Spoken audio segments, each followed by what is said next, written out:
Jungle book ഭാഗം 13. ഇനി നമുക്ക് ആദ്യത്തെ കഥയിലേക്ക് മടങ്ങാം.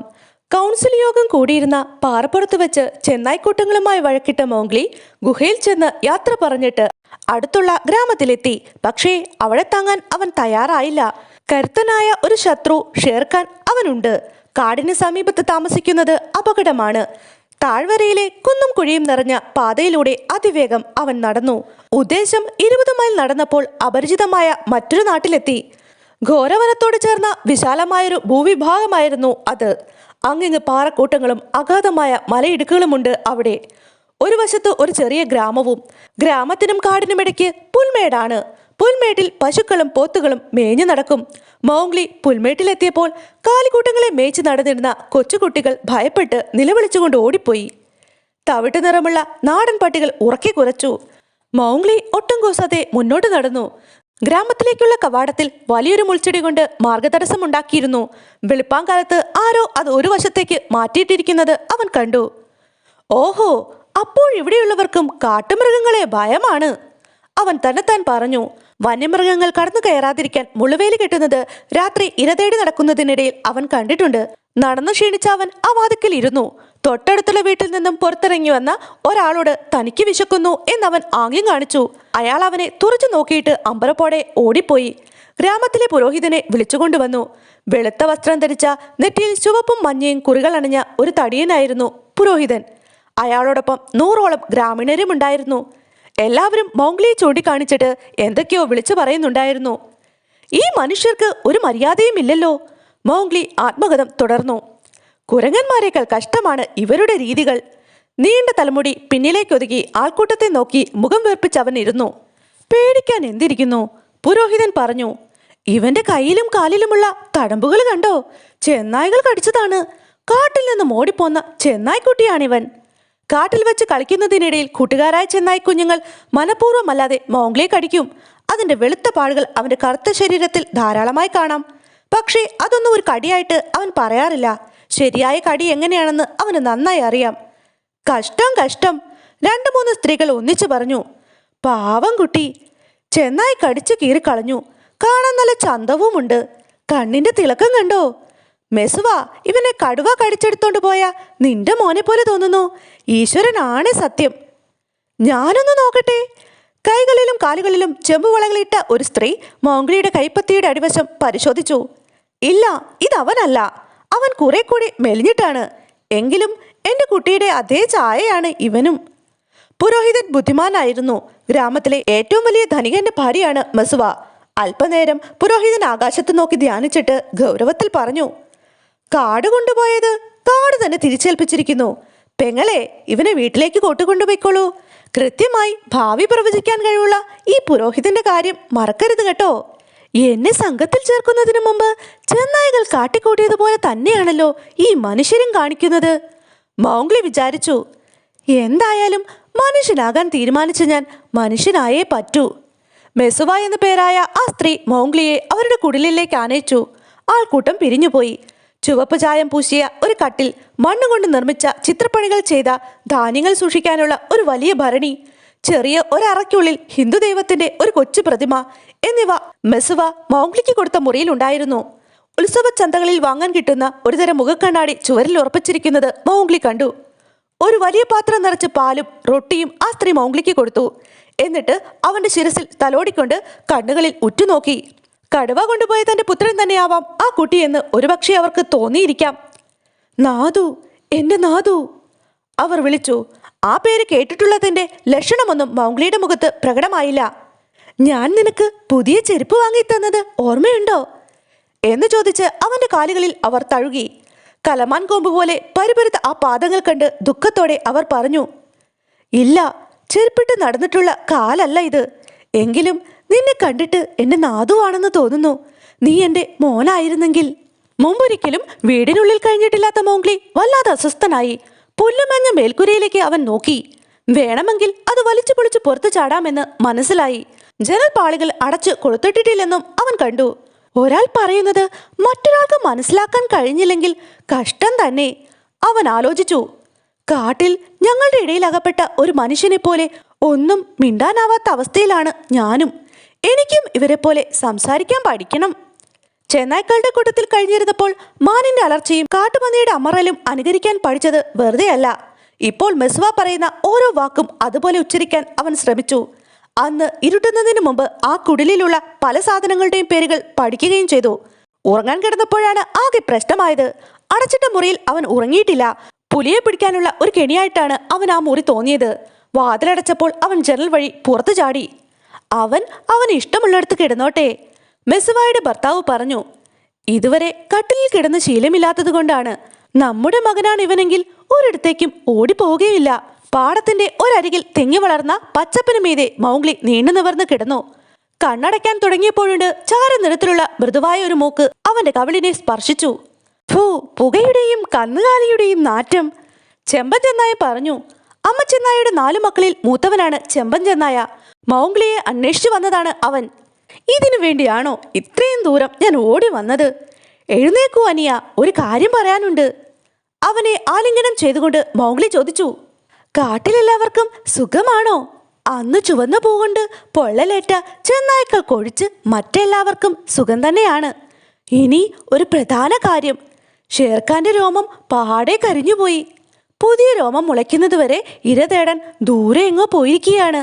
മടങ്ങി വരുമ്പോൾ നിന്റെ അസ്ഥികൾ വൈഗുങ്ക നദിയിൽ ഒഴുക്കുമെന്ന് അവൻ ശപഥം ചെയ്തിട്ടുണ്ട്. അതെങ്ങനെ? എനിക്കും ഒരു ശപഥം നിറവേറ്റാനുണ്ടല്ലോ. എന്തായാലും അറിഞ്ഞത് നന്നായി. ഇന്നെനിക്ക് വല്ലാത്ത ക്ഷീണം. എന്തെങ്കിലും വിശേഷമുണ്ടെങ്കിൽ ഉടനുടൻ അറിയിക്കാൻ മറക്കല്ലേ സഹോദരാ. നീയൊരു ചെന്നായി ആണെന്ന കാര്യം മറന്നു പോകരുത്.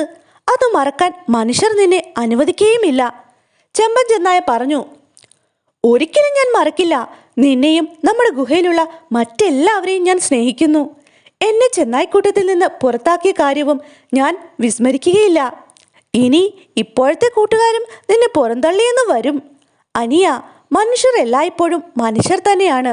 കുളത്തിലെ തവളകളെ പോലെ അവർ ചിലച്ചുകൊണ്ടിരിക്കും. ഇനി ഞാൻ വരുമ്പോൾ പുൽമേടിന്റെ അറ്റത്തുള്ള മുളങ്കൂട്ടത്തിന് ചുവട്ടിൽ കാത്തിരിക്കാം. അടുത്ത 3 മാസക്കാലം മൗഗ്ലി ഗ്രാമത്തിന് പുറത്തേക്ക് കാല് കുത്തിയതേയില്ല. മനുഷ്യരുടെ പെരുമാറ്റങ്ങളും ആചാരങ്ങളും പഠിക്കുന്ന തിരക്കിലായിരുന്നു അവൻ.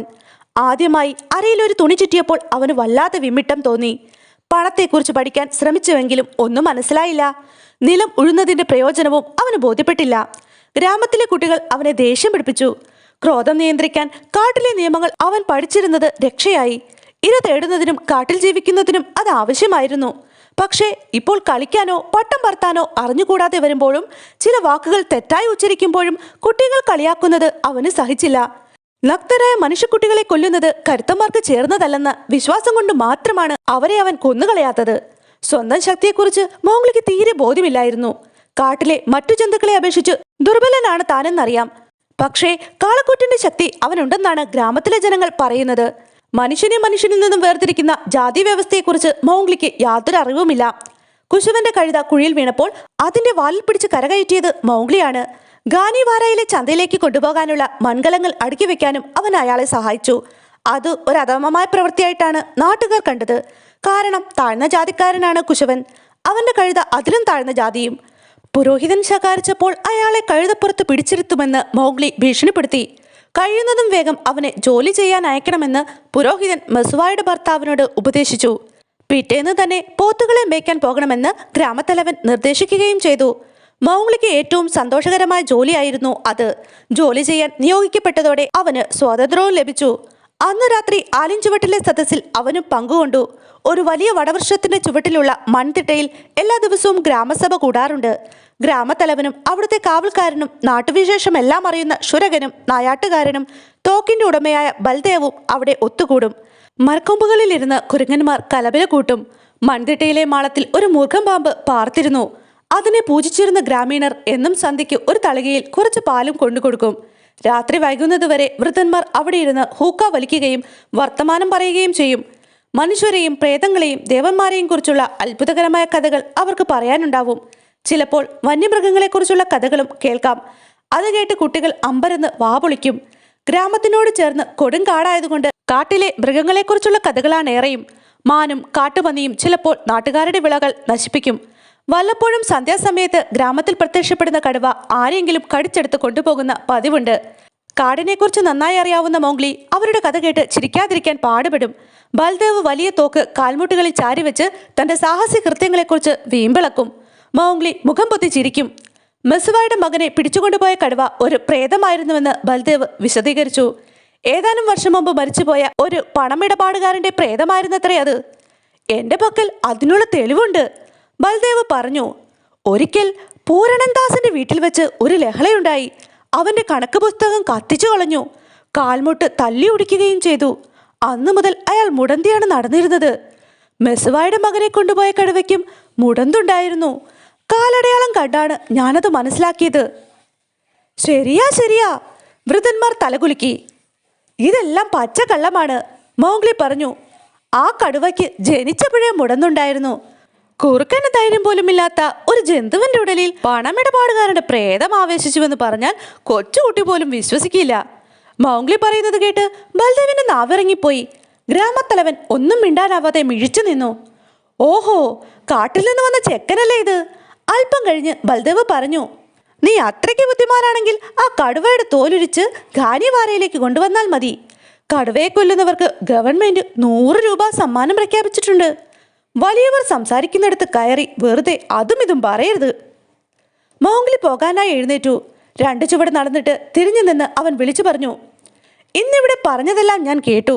ബൽദേവ് പറഞ്ഞതിൽ 1-2 വാക്കുകൾ ഒഴിച്ച് ബാക്കിയെല്ലാം കള്ളമാണ്. തൊട്ടു മുന്നിലുള്ള കാടിനെക്കുറിച്ച് പോലും അയാൾക്കൊന്നും അറിഞ്ഞുകൂടാ. പിന്നെയല്ലേ ഇന്നോളം ആരും കണ്ടിട്ടില്ലാത്ത പ്രേതങ്ങളുടെയും പിശാചുക്കളുടെയും ദേവന്മാരുടെയും കാര്യം. ഇവനെ നാളെ തന്നെ കാലിമേയ്ക്കാൻ അയക്കണം, ഗ്രാമത്തലവൻ പ്രഖ്യാപിച്ചു. മോഗ്ലിയുടെ അഹങ്കാരം അതിരു കടക്കുന്നതായി ബൽദേവ് പരാതിപ്പെട്ടു. വെളുപ്പിന് ഒരു പറ്റം കന്നുകാലികളുമായി പുൽമേട്ടിലേക്ക് പോകാറുള്ള കുട്ടികൾ രാത്രിയോടെയാണ് മടങ്ങി വരാറുള്ളത്. ഒരു വെള്ളക്കാരൻ ഈ മാടുകളുടെ ഇടയിൽ അകപ്പെട്ടാൽ അവിടെ ചവിട്ടേറ്റ് ചതഞ്ഞറിഞ്ഞു പോവും. എന്നാൽ ഈ കുട്ടികളുടെ മുന്നിൽ അവ തികച്ചും ശാന്തരാണ്. അടിച്ചാലും കൊമ്പുകളിൽ പിടിച്ച് തൂങ്ങിയാലും കൂകി വിളിച്ച് ബഹളമുണ്ടാക്കിയാലും ഒരു പ്രശ്നവുമില്ല. കാലിക്കൂട്ടത്തിൽ നിന്ന് വിട്ടുപിരിയാത്തിടത്തോളം കുട്ടികൾ സുരക്ഷിതരായിരിക്കും. കാരണം കടുവകൾക്ക് പോലും കൂട്ടമായി നിൽക്കുന്ന മാടുകളെ നേരിടാൻ ഭയമാണ്. അതേസമയം പൂവിർക്കാനോ തുമ്പികളെ പിടിക്കാനോ വേണ്ടി കൂട്ടം തെറ്റിപ്പോകുന്ന കുട്ടികളെ ചിലപ്പോൾ വന്യമൃഗങ്ങൾ ആക്രമിച്ചെന്നിരിക്കും. അതിരാവിലെ രാമൻ എന്നു പേരുള്ള കൂറ്റൻ പോത്തിന്റെ പുറത്തു കയറി ഗ്രാമത്തിന്റെ തെരുവിലൂടെ അവൻ വന്നു. ചാരനിറത്തിലുള്ള പോത്തുകൾ പിന്നിലേക്ക് ചാഞ്ഞ് കൊമ്പുകൾ കുലുക്കി തല പൊന്തിച്ച് നോക്കിയിട്ട് മെല്ലെ തൊഴുത്തുകളിൽ നിന്നിറങ്ങി അവനെ പിന്തുടർന്നു. താനാണ് നേതാവെന്ന് മറ്റു കുട്ടികളെ മോഗ്ലി ബോധ്യപ്പെടുത്തിയിരുന്നു. നീണ്ട ഒരു ചൂരൽ കൊണ്ട് അവൻ പോത്തുകളെ അടിച്ചു. കന്നുകാലികളെ അവയുടെ ഇഷ്ടം പോലെ മേയാൻ അനുവദിക്കണമെന്നും ഒറ്റയ്ക്കകലെയൊന്നും പോകരുതെന്നും അവൻ കുട്ടികളോട് നിർദ്ദേശിച്ചു. പാറകളും കൊച്ചു കൊച്ചു കിടങ്ങുകളും കുറ്റിക്കാടുകളുമെല്ലാം ചേർന്നതാണ് അതിവിസ്തൃതമായ ആ മേച്ചിൽപ്പുറം. കന്നുകാലികൾ അവയ്ക്കിടയിലൊക്കെ മേഞ്ഞു നടക്കും. പോത്തുകൾക്ക് കുളങ്ങളിലും ചെളിക്കുഴികളിലുമാണ് താല്പര്യം. വെയിലത്ത് മണിക്കൂറോളം അവ വെള്ളത്തിൽ കിടക്കും. വൈങ്കുങ്ങ നദീതീരത്തുള്ള സമതല പ്രദേശത്തേക്കാണ് മോഗ്ലി തന്റെ മാടുകളെ നയിച്ചത്. അവിടെ ചെന്ന് പോത്തിന്റെ പുറത്തു നിന്ന് ഇറങ്ങിയപ്പോൾ ചെമ്പൻ ചെന്നായി തന്നെ കാത്തു കിടക്കുന്നത് അവൻ കണ്ടു. ആ വന്നല്ലോ, ചെന്നായി പറഞ്ഞു. കുറെ നാളായി ഞാൻ നിന്നെ ഇവിടെ കാത്തു കിടക്കുകയാണ്. എന്നു മുതലാണ് ഇങ്ങനെ മാട് മേയ്ക്കാൻ തുടങ്ങിയത്? ഗ്രാമത്തലവന്റെ ഉത്തരവാണ്, മോഗ്ലി പറഞ്ഞു. തൽക്കാലത്തേക്ക് ഞാൻ ഇടയന്റെ ജോലി ചെയ്യുന്നു. ഷേർഖാന്റെ വിവരം വല്ലതുമുണ്ടോ? അവൻ ഇവിടെ വന്നിരുന്നു. കുറച്ചു ദിവസം നിന്നെ കാത്തിരുന്നിട്ട് തിരിച്ചുപോയി. നിന്നെ കൊല്ലാൻ അവൻ ഇനിയും വരും. വളരെ നല്ലത്, മോഗ്ലി പറഞ്ഞു. ഷേർഖാൻ ഈ പ്രദേശത്തില്ലെങ്കിൽ നിങ്ങൾ 4 സഹോദരന്മാരിൽ ഒരാൾ ആ പാറയുടെ പുറത്തുണ്ടായിരിക്കണം. ഗ്രാമത്തിൽ നിന്നിറങ്ങുമ്പോൾ എനിക്ക് കാണാൻ കഴിയും. അവൻ മടങ്ങി വന്നാലുടൻ പുൽമേട്ടിന് നടുവിലുള്ള കിടങ്ങിൽ വളർന്നു നിൽക്കുന്ന മരത്തിന്റെ ചുവട്ടിൽ കാത്തിരിക്കണം. ഷേർഖാന്റെ വായിൽ ചെന്ന് ചാടേണ്ട ആവശ്യമില്ലല്ലോ.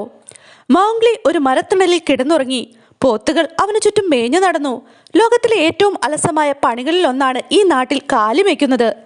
കന്നുകാലികൾ പുല്ല് തിന്ന് ചുറ്റി നടക്കും. പിന്നെ ഒരിടത്ത് കിടന്ന് അയവിറക്കും. വീണ്ടും എഴുന്നേറ്റ് മേയാൻ തുടങ്ങും. ഉറക്കെ വിളിക്കുക പോലുമില്ല. വല്ലപ്പോഴും ഒന്ന് അമറിയാലായി. പോത്തുകൾ ഒരു ശബ്ദവും പുറപ്പെടുവിക്കാതെ ഒന്നിനു പുറകെ ഒന്നായി നേരെ വെള്ളത്തിലേക്ക് ഇറങ്ങും. മൂക്കും നീല നിറത്തിലുള്ള കണ്ണുകളും മാത്രം പുറത്തു കാണത്തക്കവണ്ണം ചെളിയിൽ പുതഞ്ഞു കിടക്കും. വെയിൽമൂത്ത് പാറകളിൽ നിന്ന് ആവി ഉയരുമ്പോഴും മരക്കുറ്റികളെ പോലെ അവ അവിടെ കിടക്കുകയേ ഉള്ളൂ. അപ്പോഴായിരിക്കും ആകാശത്ത് വളരെ ഉയരെ നിന്നും പരുന്തിന്റെ ചൂളം വിളി കേൾക്കുന്നത്. ഇടയനോ അവന്റെ മാടോ ചത്തുപോയാലുടൻ അത് മനസ്സിലാക്കി താഴേക്ക് പറന്നു പോരും. മൈലുകൾക്കകലിൽ നിന്നും മറ്റൊരെണ്ണം പിന്നാലെ വരും. തുടർന്ന് മറ്റൊന്നും. ഇങ്ങനെ എങ്ങുനിന്നോ പരുന്തുകൾ ആർത്തി പൂണ്ട് തുരുതുര വന്നെത്തുകയായി. ഇടയന്മാർ ഉറങ്ങിയും ഉണർന്നും വീണ്ടും ഉറങ്ങിയും സമയം പോക്കും. അല്ലെങ്കിൽ ഉണക്കപ്പുല്ലും കൊണ്ട് കൊച്ചു കൂടുകളുണ്ടാക്കി അതിൽ വിട്ടിലിനെയോ വെട്ടുകളെയോ പിടിച്ചിട്ട് അവ തമ്മിൽ ശണ്ട കൂടുന്നത് നോക്കി രസിക്കും. ചിലപ്പോൾ കറുപ്പും ചുവപ്പും നിറത്തിലുള്ള കായകൾ പറിച്ച് മാല കോർക്കും. അല്ലെങ്കിൽ പാർപ്പുറത്ത് വെയിൽ കായുന്ന പല്ലിയെയോ മാളത്തിന് സമീപം തവളയെ പിടിക്കാൻ ശ്രമിക്കുന്ന പാമ്പിനെയോ നോക്കിക്കൊണ്ടിരിക്കും. പിന്നെ ഈണത്തിലുള്ള ഒരിക്കലും അവസാനിക്കാത്ത നാടൻ പാട്ടുകൾ പാടും. മണ്ണുകൊണ്ട് കളിവീടുണ്ടാക്കി അതിനുള്ളിൽ മണ്ണുകൊണ്ട് തന്നെ മനുഷ്യരുടെയും കുതിരകളുടെയും പോത്തുകളുടെയും രൂപങ്ങളുണ്ടാക്കി വെക്കാനും അവർ സമയം കണ്ടെത്തും. മനുഷ്യരൂപത്തിന്റെ കയ്യിൽ മുളന്തുണ്ട് പിടിപ്പിച്ച് രാജാവെന്നോ ദൈവമെന്നോ സങ്കല്പിക്കും. സന്ധ്യയാകുമ്പോൾ കുട്ടികൾ വിളിച്ചാലുടൻ പോത്തുകൾ വെടിയൊച്ച പോലെ ശബ്ദമുണ്ടാക്കിക്കൊണ്ട് ചെളിയിൽ നിന്നും കരയ്ക്ക് കയറും. അകലെയുള്ള കുടിലുകളിൽ തെളിയുന്ന വിളക്കുകളെ ലക്ഷ്യമാക്കി നടന്നു നീങ്ങും. എല്ലാ ദിവസവും പോത്തുകളെ മേയ്ക്കാൻ മൗഗ്ലി പുൽമേട്ടിലേക്ക് പോകും. എല്ലാ ദിവസവും 1.5 മൈൽ അകലെയുള്ള പാറയുടെ മുകളിൽ ചെമ്പൻ ചെന്നായി കിടക്കുന്നത് കാണും.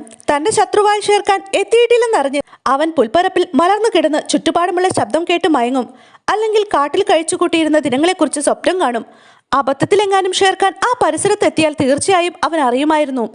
അങ്ങനെയിരിക്കെ ഒരു ദിവസം നിശ്ചിത സ്ഥലത്ത് ചെമ്പൻ ചെന്നായെ കണ്ടില്ല. മൗഗ്ലി ഊറി ചിരിച്ചുകൊണ്ട് പോത്തിൻ പറ്റത്തെ പുൽമേട്ടിന് നടുവിലുള്ള കിടങ്ങിലെ മരച്ചോട്ടിലേക്ക് നയിച്ചു.